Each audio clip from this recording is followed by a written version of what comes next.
મારું નામ છે સુરેશ સોની અને ભદ્રકાળી રોડ ઉપર અમારે દુકાન છે ને અમે દુકાન ધંધાદારીઓ છીએ। અમારા ભદ્રકાળી રોડ ઉપર નગરપાલિકા મહાનગરપાલિકા દ્વારા જે ઓવરબ્રિજ બનાવવાનો છે એના વિરોધ માટે અમે અહીંયા નગરપાલિકાના કમિશનરને આવેદન દેવા માટે આવ્યા હતા, બરાબર। અને અમે અત્યારે એને આવેદન આપ્યું છે।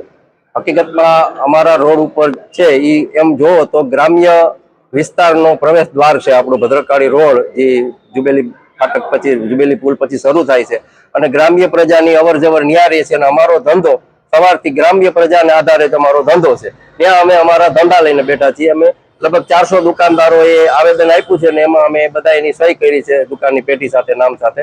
અને અમારી ત્યાં આગળ નગરપાલિકા જે ઓવરબ્રિજ જે ટ્રાફિકની સામાન્ય સમસ્યાઓ કે જે ટ્રેન છે એ ટ્રેકિંગ માટે અવારનવાર નીકળે છે ને એને કારણે અવારનવાર ફાટક બંધ થાય છે, પણ એ બહુ ઝાઝા ટાઈમ માટે ફાટક બંધ રહેતો નથી। 5-7 મિનિટ માટે ફાટક બંધ રહે છે। એમાં પણ રેલવે વાળા કોઈ ફાટક બંધ કરવા વાળા કોઈ વ્યવસ્થિત માણસો નથી। રેલવે માંથી એ લોકો ઉતરે છે અને ફાટક બંધ કરે છે અને પાછા ખોલે છે અને એમાં ટાઈમ બગડે છે। એને કારણે રેલવે વધારે ટાઈમ એક જ માણસ દ્વારા આ બધું ઓપરેટ થાય છે, જેને કારણે અવારનવાર વધારે સમય ફાટક બંધ રહે છે। અને આ બધી પરિસ્થિતિમાં ફાટક બંધ રહેવાને કારણે ટ્રાફિક થોડીક વાર થાય છે। બાકી કોઈ એવી પોરબંદરમાં કોઈ એવી આ રોડ ઉપર એવી કોઈ ટ્રાફિક સમસ્યા છે નહીં। 5-7 મિનિટમાં પાછી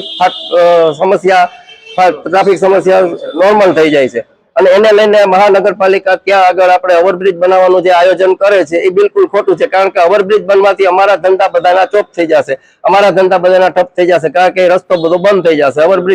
ઓવરબ્રિજ બનવાથી કોઈ ફાયદો નથી અને એ ટ્રાફિકની સમસ્યા સોલ્વ થશે, પણ બાકીના અમારા આ 400 ધંધાદારીઓની રોજીરોટી કમ્પ્લેટ બંધ થઈ જશે, સમજા। એ ઉપરાંત બાકીના લીમડા ચોક શાક માર્કેટ છે, એસટી નું પિકઅપ બસ સ્ટેન્ડ છે, બીજા કોઈ રેકડી વાળા પાછળના વાળા ગલીઓમાં જે કોઈ લાગતી વખતે જે કોઈ ધંધાદારીઓ છે એ બધાને માટે અસર પડશે। તો અમે એના માટે રજૂઆત કરી છે કમિશનરને કે તમે આ રેલવે ફાટકનો કોઈ વિકલ્પ શોધી અને ક્યાંય પણ બીજો વિકલ્પ લઈ અને કોઈ પણ ઠેકાણે તમે શિફ્ટ કરો, પણ અહીંયા રેલવે ફાટક બનાવવાનું તમે આયોજન કેન્સલ રાખો।